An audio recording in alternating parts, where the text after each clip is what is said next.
Hi guys, പുതിയൊരു വീഡിയോക്ക് എല്ലാവർക്കും സ്വാഗതം. നമ്മൾ ഇന്ന് വന്നിരിക്കുന്നത് പാലക്കാട് കൊല്ലങ്കോടിലാണ്. കൊല്ലങ്കോട് ചിങ്ങഞ്ചിറ എന്ന് പറഞ്ഞ സ്ഥലത്ത് പ്രകൃതിയുടെ ഒരു ക്ഷേത്രമുണ്ട്. ഇവിടെ കാണിച്ചു തരാം. അതിന് മുമ്പ് നമ്മുടെ ബാക്കിലുള്ള ആ ഒരു വ്യൂ കണ്ടോ, ഇത് കൊല്ലങ്കോടാണ്. കൊല്ലങ്കോട് മലയുടെ ആ ഒരു ക്ഷേത്രമാണ്. ആ വെള്ളച്ചാട്ടമൊക്കെ അത് അവിടെ നിന്ന് കാണുന്നതാണ്.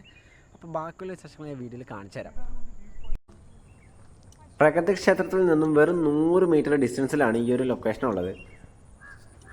ഇവിടെ എത്തിയപ്പോൾ തന്നെ ഏകദേശം മൈൻഡൊക്കെ ഒന്ന് റീഫ്രഷ് ആയ പോലെയാണ് എനിക്ക് ഫീൽ ചെയ്തത്. കാരണം അത്ര നല്ലൊരു ഭംഗിയുള്ളൊരു സ്ഥലവും പ്രകൃതി രമണീയമായ ഒരു സ്ഥലം കൂടിയാണത്. അവിടെ നിന്നപ്പോൾ തന്നെ നമുക്ക് ഭയങ്കര ഒരു എനർജി കിട്ടിയ പോലെയാണ് എനിക്ക് ഫീൽ ചെയ്തത്. ഈ ഒരു ലൊക്കേഷനിൽ അധികാരം വരാത്തതുകൊണ്ട് തന്നെ അവിടെ വേസ്റ്റും കാര്യങ്ങളൊക്കെ വളരെ കുറവായിരുന്നു. എന്തായാലും വരുന്നവർ അതുപോലെ തന്നെ മെയിൻറ്റെയിൻ ചെയ്യുന്നത് നല്ലതാണ്.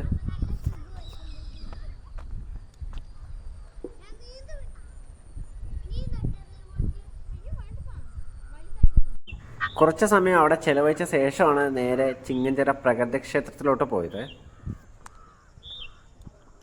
ചിങ്ങഞ്ചിറ എന്ന് പറഞ്ഞ ഒരു സ്ഥലത്താണ് പ്രകൃതി ക്ഷേത്രം എന്നൊരു ക്ഷേത്രമുണ്ട്. അവിടെയാണ് നമ്മളിപ്പോൾ നിൽക്കുന്നത്. ഇവിടെ ഒരുപാട് സിനിമകളും ആൽബംസും ഷൂട്ട് ചെയ്തിട്ട ഒരു പ്ലേസാണ്. അതുപോലെ നമ്മുടെ കുഞ്ഞിരാമായണം, പട്ടണത്തിൽ ഭൂതം, അതുപോലെ നമ്മുടെ ഇഷ്ടംപോലെ ആൽബംസും ഒക്കെ ഷൂട്ട് ചെയ്ത സ്ഥലമാണത്. ഇവിടുത്തെ ഒരു വൈബ് എന്ന് പറയാനായിട്ട് ഫുള്ള് തണലാണ്. ഒരു ഈവനിങ് ടൈമാണ്, പക്ഷേ ഫുള്ള് ഒരു ഇരുട്ട് പിടിച്ചൊരു സ്ഥലമാണ്. നല്ല തണുപ്പ്. ബാക്കിയുള്ള ഞാൻ വീഡിയോയിൽ കാണിച്ചു തരാം. വീഡിയോ ഇഷ്ടമായ ലൈക്ക് ചെയ്യുക. ഇതാണ് നമ്മുടെ പ്രകൃതി ക്ഷേത്രം. ഇതെന്ന് പറയുന്നത് ഒരു ആൽമരമാണ്. ആൽമരം 1-2 ആൽമരങ്ങളെ ഈ പറവകൾ ചിറക് വിരിച്ച് നിൽക്കുന്ന പോലെ വിരിഞ്ഞ് നിൽക്കുന്നതാണ് ഈ കാണുന്നത്. പിന്നെ ഇവിടെ രാവിലെ തൊട്ട് ഉച്ചവരെ കുറേ ആചാരങ്ങളും അനുഷ്ഠാനങ്ങളുണ്ട്. നമ്മളെ കോഴിയെ കൊല്ലുക, അതുപോലെ ആടിനെ കൊല്ലുക, അങ്ങനെയുള്ള കാര്യങ്ങളൊക്കെ ഇവിടെ നടക്കുന്നുണ്ട് രാവിലെ. നമ്മൾ വന്നത് ഉച്ചയ്ക്ക് ശേഷം ആയതുകൊണ്ട് അതൊന്നും ഉണ്ടായിരുന്നില്ല. ഭയങ്കര സമാധാനമായിരുന്നു അവിടെ.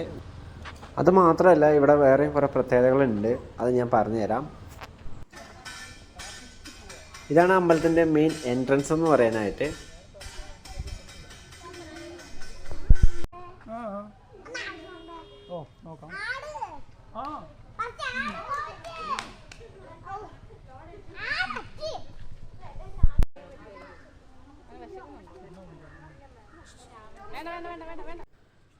ഇവിടെയാണ് ദൈവത്തിൻ്റെ പ്രതിഷ്ഠ ഇരിക്കുന്നത്. അതുപോലെ ഈ ആൽമരത്തിൽ ഒരുപാട് വീടുകളുടെ രൂപം കാണുന്നുണ്ടോ?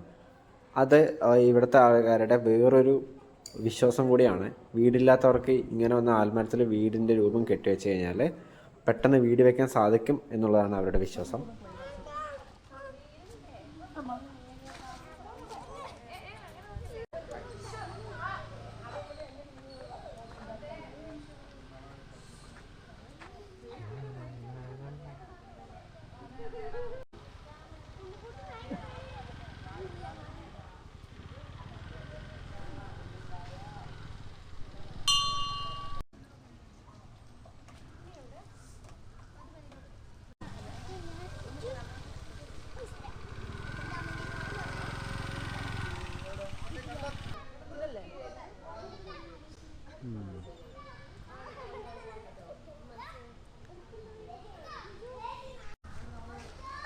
വീഡിയോ ഇഷ്ടമെങ്കിൽ ലൈക്ക് ചെയ്യുക. ഇതുപോലുള്ള വീഡിയോസായിട്ട് ഈ ചാനൽ സബ്സ്ക്രൈബ് ചെയ്യുക. അപ്പം നിങ്ങളുടെ അഭിപ്രായങ്ങൾ കമൻറ്റ് ബോക്സിൽ അറിയിക്കുക.